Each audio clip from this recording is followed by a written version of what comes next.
गायत्री महामंत्र एक बार मेरे साथ दोहराओ। ओम भूर्भुवः स्वः तत्सवितुर्वरेण्यं भर्गो देवस्य धीमहि धियो यो नः प्रचोदयात्।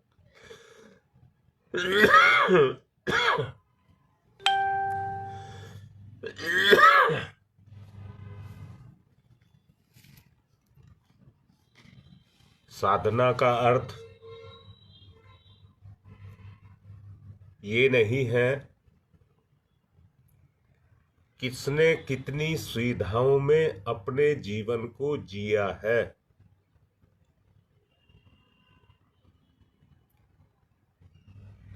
साधना का अर्थ है अपने अंतस का परिष्कार,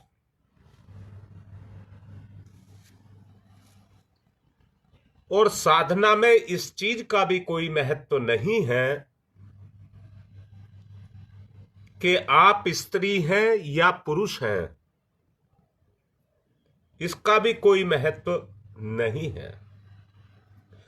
परंतु इस बात का महत्व है कि इस शरीर रूपी कलेवर में बैठी हुई आत्मा, उसका स्तर क्या है। बाह्य संसार में व्यक्ति की जो आकलन है उसके बहुत सारे पैमाने हैं। किसी को योग्यता पढ़ाई के रूप में,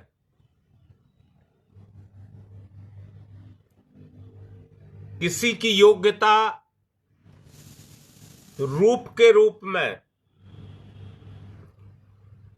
किसी की योग्यता धन दौलत साधन इनके रूप में। परंतु आत्मिक क्षेत्र में जो योग्यता है, इस कलेवर के अंदर बैठी हुई इस आत्मा का स्वरूप कितना परिष्कृत है, इस बात पर निर्भर करती है। संसार में रह करके ये व्यक्ति अपनी मानसिक आदतों के रूप में फंसा रहता है। परंतु साधना का जो वास्तविक स्वरूप है वो आत्म परिष्कार है। इसकी योग्यता सही स्वरूप को समझ लेने के बाद उसकी पूर्ति में आपका कितना जोश पैदा होता है, कितनी हिम्मत आपकी जगती है उस लक्ष्य को पूर्ण करने के लिए, वही आपकी योग्यता है। अगर हम शरीर के रूप में संसार के अंदर हैं और वो भी मानव शरीर के रूप में, तो भगवान की तरफ से ये दिया गया सदुद्देश्य, दिया गया एक अवसर हमारे लिए है। उस अवसर का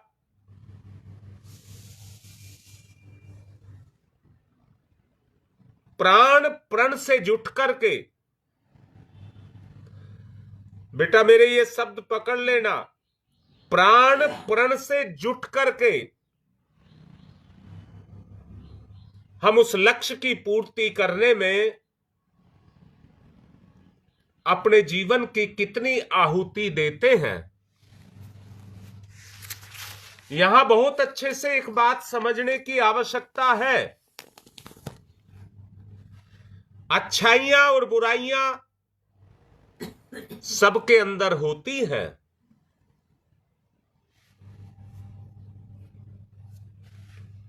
कितनी अच्छाई क्रियाशील है और कितनी बुराई क्रियाशील है,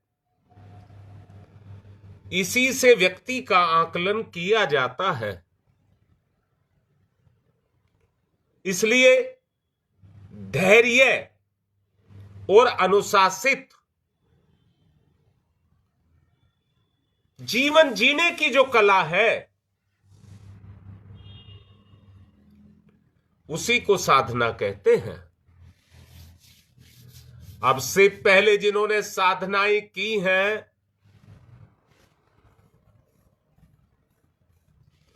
उन्होंने उन साधनाओं के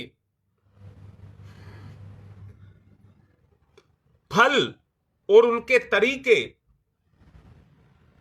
हमको बताए हैं। एक बात सुनिश्चित है, उसमें किसी भी तरह की कोई शंका मत करना। एक साधना को अपना करके कोई व्यक्ति ऋषि संत बन गया, अगर आप भी उसकी नकल कर रहे हैं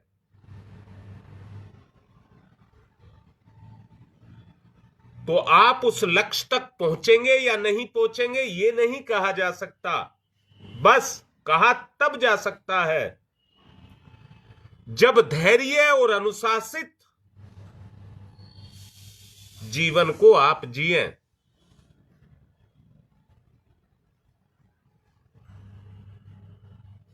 विधान वो ही है जिसको अपना करके आप अपने लक्ष्य को निर्धारित करके उस लक्ष्य तक पहुंचने का प्रयास करें।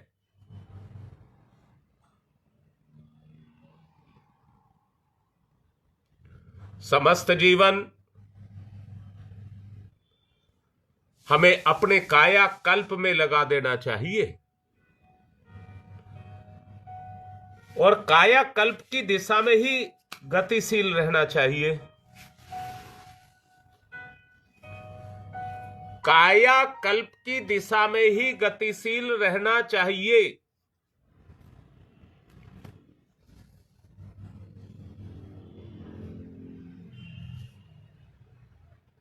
कोई जरूरी नहीं है दिखावा करना। गंभीर होकर के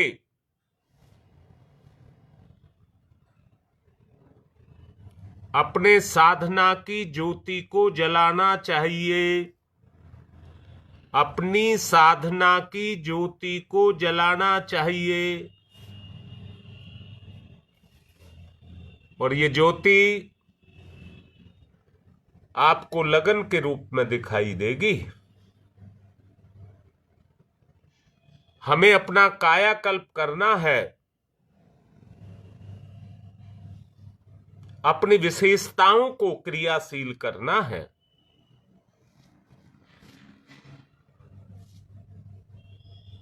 वो तभी ही है जब हमारे जीवन में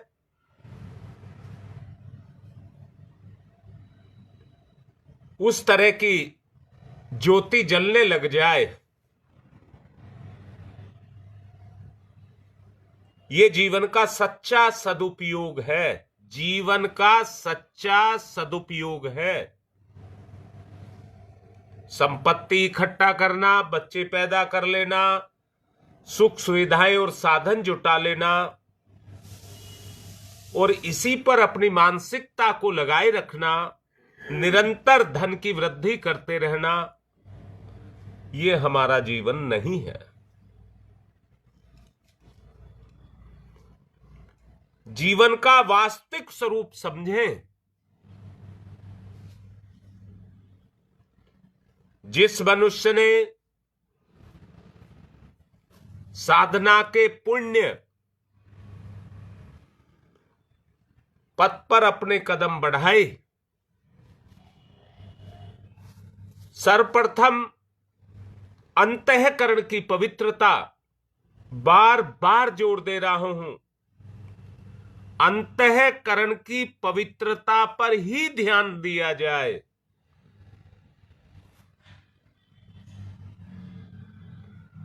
उसके उपरांत अपने जीवन में धैर्य के स्तर को समझा जाए। इस बात को स्पष्ट कर लें, जो मैंने कहा है धैर्य के स्तर को नापा जाए।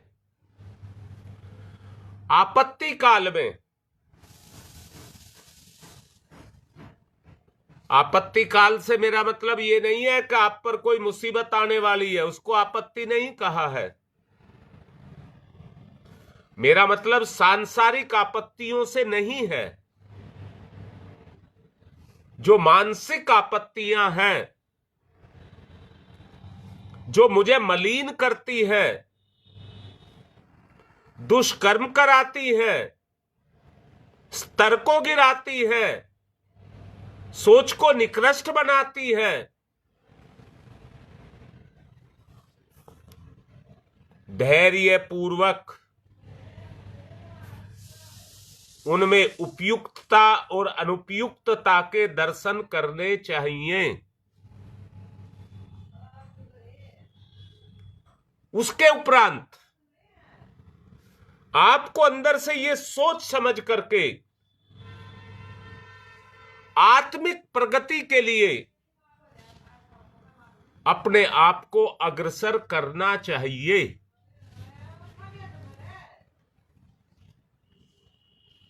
कहते हैं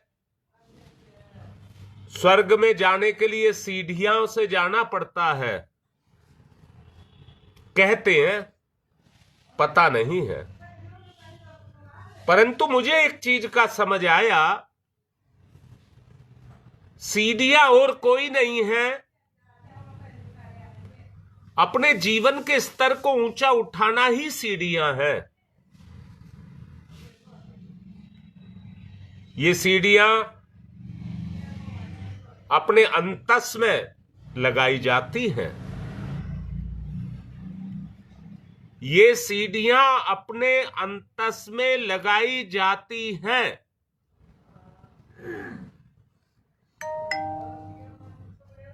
योगेश, यहां मैं ये कहूंगा बेटा, सूप के जैसा स्वभाव तो होना चाहिए, मैं इस बात से इंकार नहीं कह रहा, परंतु यहां मेरा कहने का जो उद्देश्य है, जितना आप अपने जीवन के लक्ष्य के प्रति सजग हैं, बुराइयां, कल भी मैंने बहुत कुछ बताने का प्रयास किया, एहसास, फीलिंग, जब हमारी सोच का स्तर गिरता है, विचार के अंदर निकृष्टता आती है, तो हमसे गलत काम करा लेती है।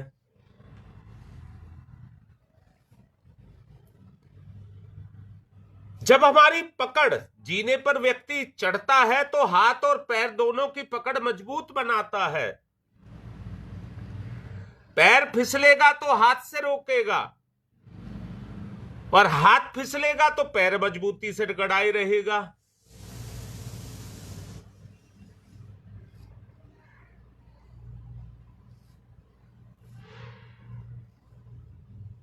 जब तक अंदर से हम निर्लिप्त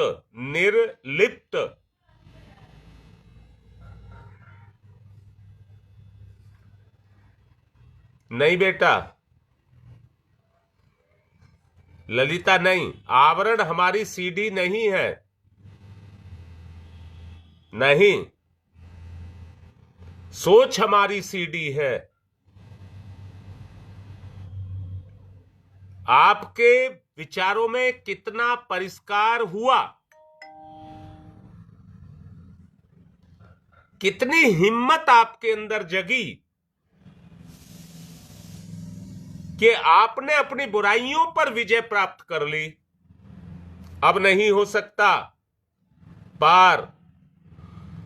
दीवार पर चढ़ता हुआ कीड़ा तभी तक गिरता है बेटा जब तक वो दीवार के ऊपर नहीं चला जाता, क्योंकि ऊपर जाने के बाद चढ़ने की प्रक्रिया पूर्ण हो जाती है।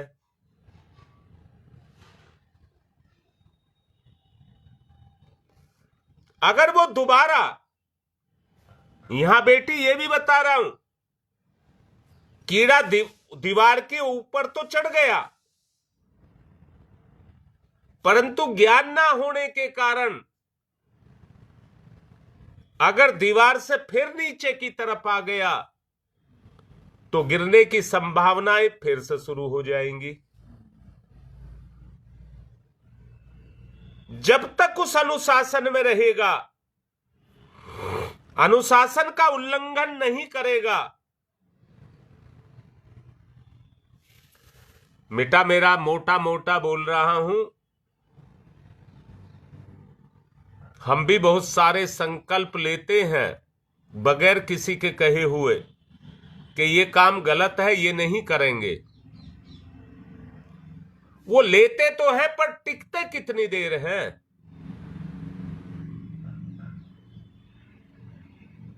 ये लेखा जोखा आपको अपना रखना पड़ेगा। स्तर पर तो पहुंचने का वो है, और हर वक्त भी नहीं गिरते, पर गिरने में तो एक पल ही लगता है। एक पैर फिसला और गए धड़ाम से नीचे, फिर चढ़ो, फिर गिरो, फिर चढ़ो, फिर गिरो। अब ये गिरने की प्रक्रिया नहीं आनी चाहिए। मेरा मूल मतलब यही है कि हमारे जीवन में पतन नाम की कोई चीज ना रहे। निर्लिप्त भाव, पूर्ण शांत मन स्थिति जब तक ग्रहण ना हो जाए, पूर्ण शांत स्थिति अंतःकरण की जब तक ना हो जाए, तब तक पतन की संभावनाएं बनी रहती हैं। वास्तविक विकास,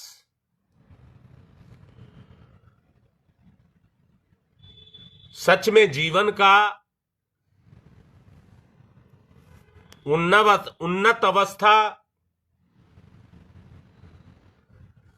अगर देखनी है, प्राप्त करनी है,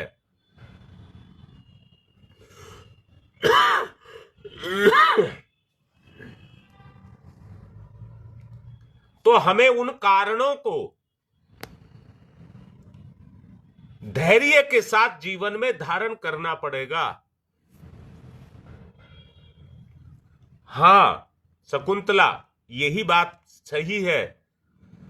हमें वो अंतस चेतना सजग तो करती है, पर संसार का बाह्य विकार, दोबारा से बोलता हूं, काम क्रोध लोभ मोह वासना तृष्णा, संसार का विकार, अगर समझ नहीं आई है बात तो पूछ लें। आप परिष्कृत आत्मा तो है ही है, अंतस आपका बिल्कुल सजग है, इस बात से भी मना नहीं कर रहा, परंतु बाह्य संसार क्या उसको प्रभावित नहीं करता?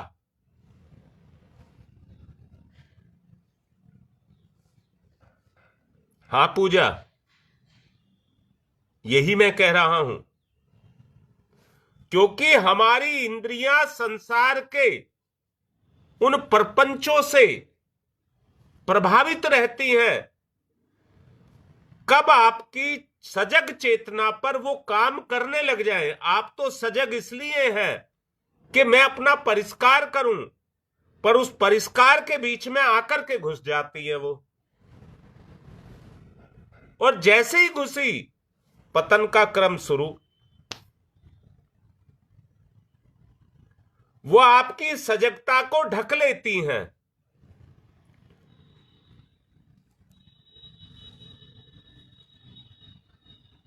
क्योंकि जीव के अंदर संसार के प्रति आकर्षण शकुंतला ध्यान देना, जीव का संसार के प्रति आकर्षण निरंतर बना रहता है।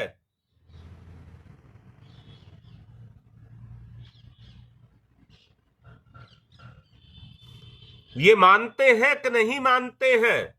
मैं मानता हूं आपके संकल्प मजबूत हो सकते हैं,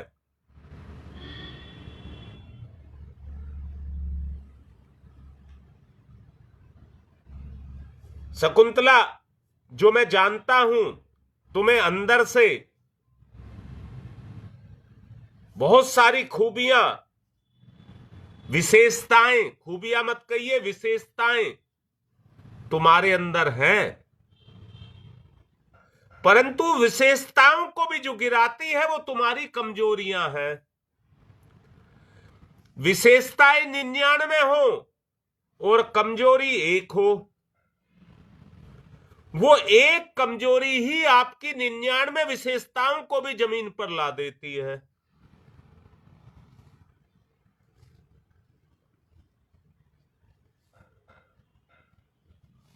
बात इतनी समझ आ रही है? नहीं आ रही? नहीं आ रही तो पूछिए। क्योंकि ये जीव शरीर में और संसार में रह रहा है, तो शरीर भी इसे प्रभावित करता है और संसार भी प्रभावित करता है।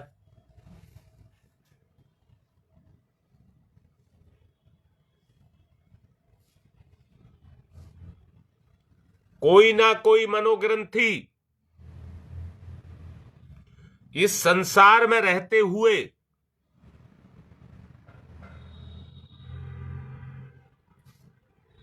नियंत्रण के बावजूद भी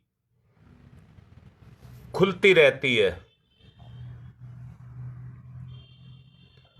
और उसी ग्रंथि के खुल जाने के कारण मनोविकार पैदा हो जाता है। और ये देख लेना, जब मनोविकार पैदा होता है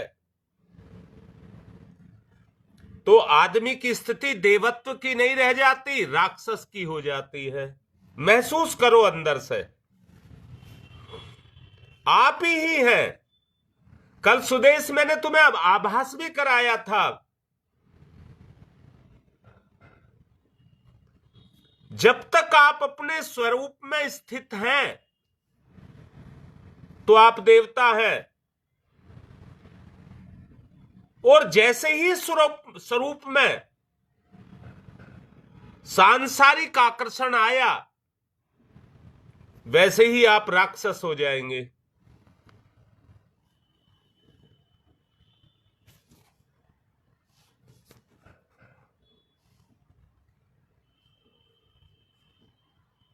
बेटी, जिस दिन आत्म प्रसाद मैंने बोला है,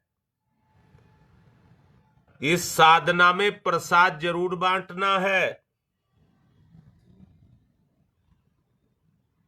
तुम्हारी मां कह रही है प्रसाद के बारे में बताओ, उसका क्या मतलब है? मैंने फल मिठाई बांटने के लिए नहीं कहा है, प्रसाद बांटने के लिए कहा है। आत्म प्रसाद का मतलब है आत्मा की कृपा।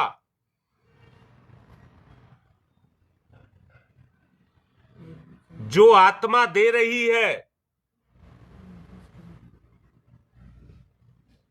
उसे शरीर ग्रहण करे। यही बात है शकुंतला, यही कहना चाह रहा हूं।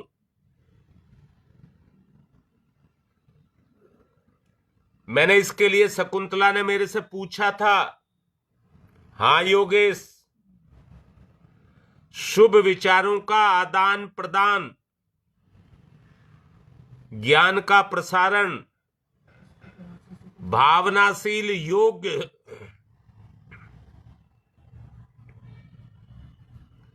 उन व्यक्तियों को बांटना, आदर्श चिंतन, उत्कृष्ट कर्म का अवसर बड़े पुण्यों की कृपा से हमको मिलता है। बड़े पुण्यों की कृपा से हमको मिलता है। हम मिले हुए अवसर को बेकार ना जाने दें। लाडली बेटी, इसके अलावा कोई रास्ता नहीं है।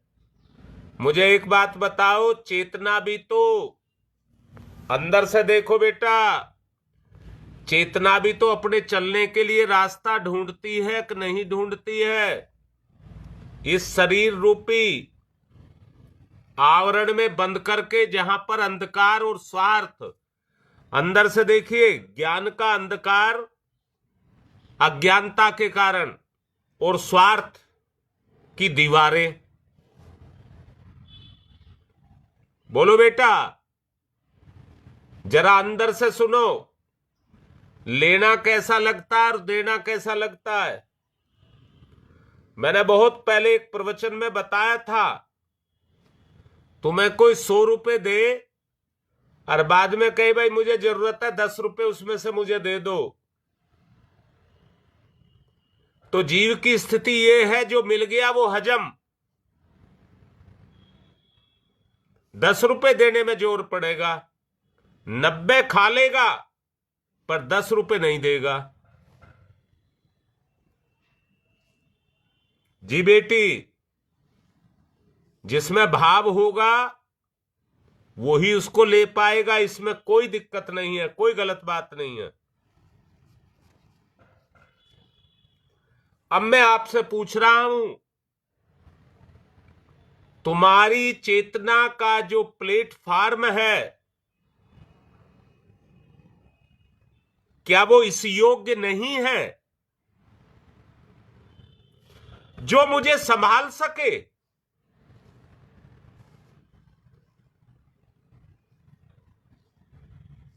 जो मुझे संभाल सके।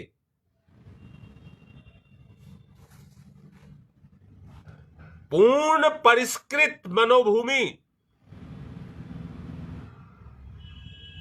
और आत्महित की दिशा, आत्महित की दिशा,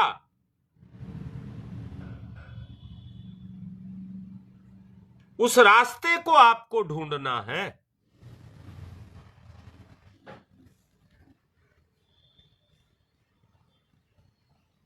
अगर आपके विचार के अंदर दोषारोपण करना,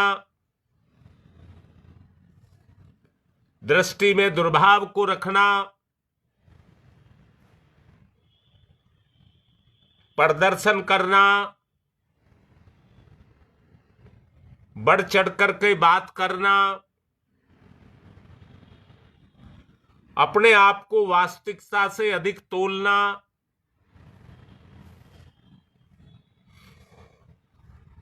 अगर ये दुर्गुण आपके जीवन में है, व्यवहार में है, तो विचारों को कैसे परिष्कृत कर पाएंगे? फिर तो प्रदर्शन में ही जिंदगी जाएगी। क्या ऐसे व्यक्ति नहीं है जो आडंबरों का ढोंग करते हैं, जो आडंबरों का ढोंग करते हैं, दिखावा करते हैं? क्या ऐसे व्यक्ति दुनिया में नहीं है?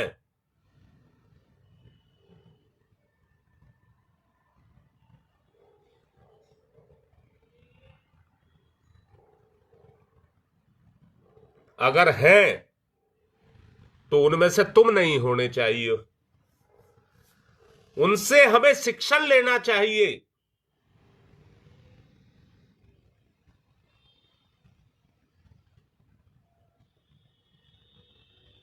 साधना का अर्थ, उद्देश्य,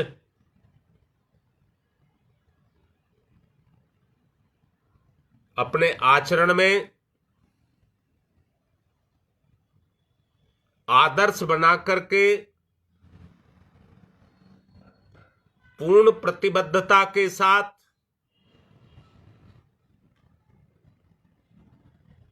भाव और भावना को जागृत करके अपने लक्ष्य की तरफ हमको बढ़ना चाहिए।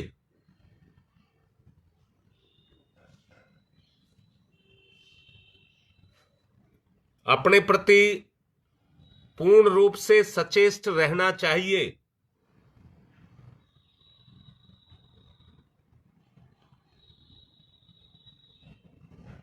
क्योंकि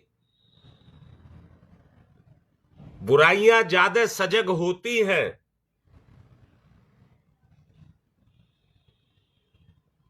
बुराइयां ज्यादा सजग होती हैं। अवसर मिलते के साथ ही झपट करके अपने भोजन को लेकर के भाग जाती है, छुप जाती है।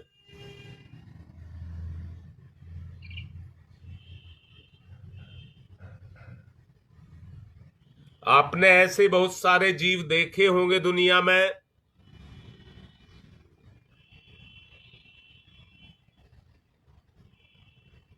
जो आकार में तो बहुत छोटे से हैं, परंतु इतने फुर्तीले और चालाक होते हैं कि वो अपना काम तुरंत कर जाते हैं।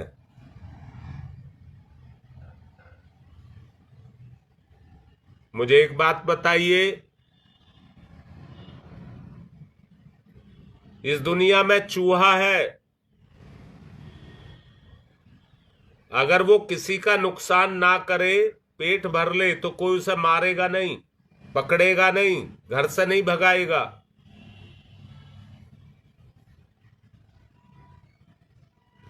पर जब वही चूहा खाता कम और कुतरता ज्यादा है, और उसे कुतरने से मतलब है, अगर उसकी आदत ही कुतरने की है तो बुरी चीजों को भी कुतर सकता है, सामान्य चीजों को भी कुतर सकता है। पर उसका मतलब है कुतरने से।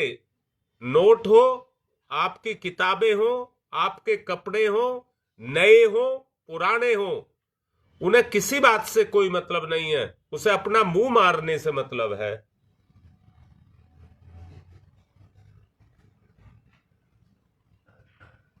इस उदाहरण से आप समझे होंगे, बुराई किसी को नहीं देखती, अपना लाभ हानि देखती है।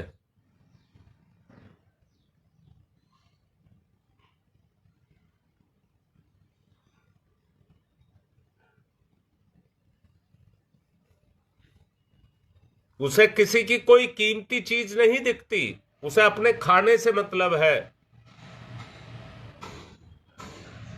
इसलिए विकार, जो बुराइयां हैं, जब वो सजग होते हैं तो केवल खाने के लिए होते हैं।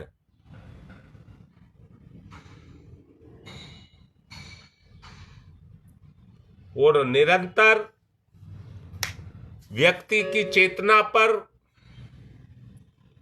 अपने प्रभाव को छोड़ते रहते हैं।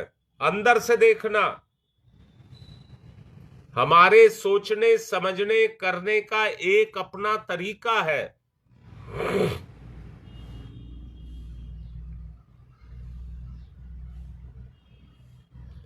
जिसको हम अपनी आदत भी कहते हैं।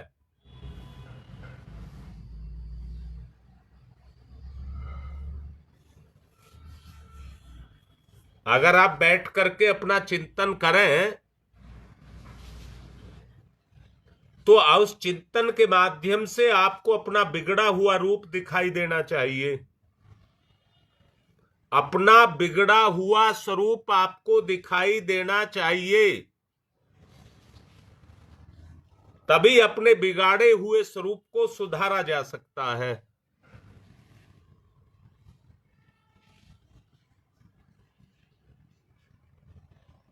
अपने आत्म गौरव की रक्षा करनी है, आत्म सम्मान की रक्षा करनी है।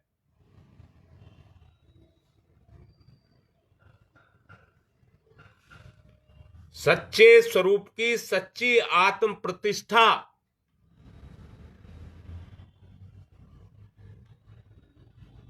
उसकी फीलिंग, भान, एहसास आपको रहे।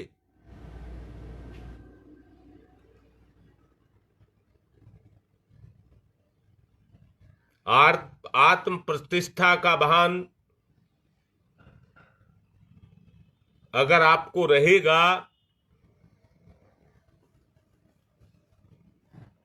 तो आप निकृष्ट विचारों को अपने ऊपर क्रियाशील नहीं होने देंगे।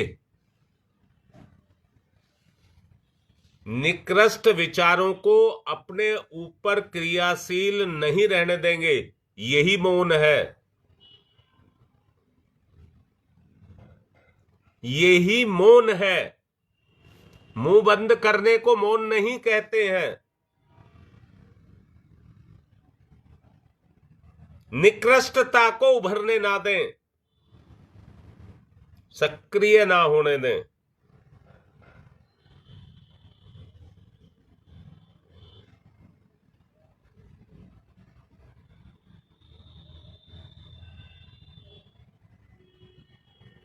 ऐसा आप कर सके, आत्म अनुभव आपके बढ़ेंगे, धैर्य का गुण काम करेगा, विशेषताएं विकसित होंगी, आपका जीवन विकसित होगा। चिंतन से चरित्र का और चरित्र से स्वभाव का निर्माण होगा।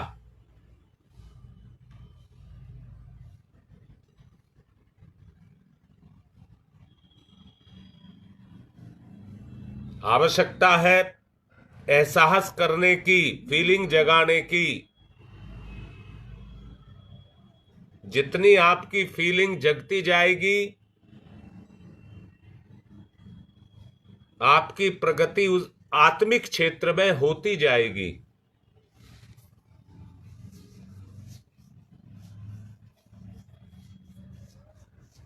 चेतना को गति आचरण के रूप में देनी होगी।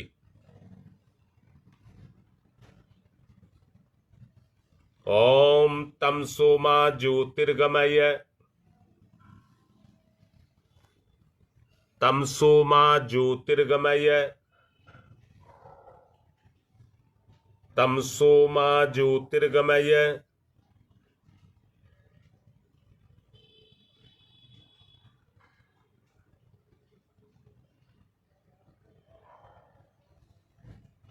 मृत्योर्मामृतं गमयः, मृत्योर्मामृतं गमयः। असतो मा सद्गमय, असतो मा सद्गमय। मृत्योर्मामृतं गमयः। तमसो मा तमसो मा तमसो मा ज्योतिर्गमय, ज्योतिर्गमय, ज्योतिर्गमय। अस्तो मा अस्तो मा अस्तो मा सद्गमय, सद्गमय, सद्गमय। मृत्योर्मा मृत्योर्मा मृत्योर्मा अमृतम गमय, अमृतम गमय, अमृतम गमय। दोनों हाथ रगड़िए, मुख पर फिराइए।